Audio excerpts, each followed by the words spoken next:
โอ้โหลมแรงมากเลยห้ามเปียกนะเฟลไม่มีชุดมาเปลี่ยนนะ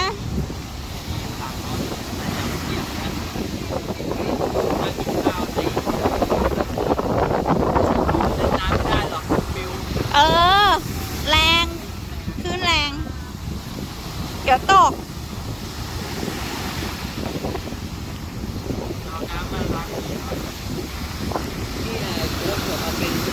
ต้มกับไปอะไรได้ไหมออกโค้งหมดเหรอคะอ่าแกถามก่อนเอาน้ำอะไรน้ำอัดลมโค้กหมดเอาเป็นสไปซ์หรือส้มหรือน้ำแดงหรืออะไร แล้วแต่ตัวเองอ่ะ น้ำอะไรเดี๋ยว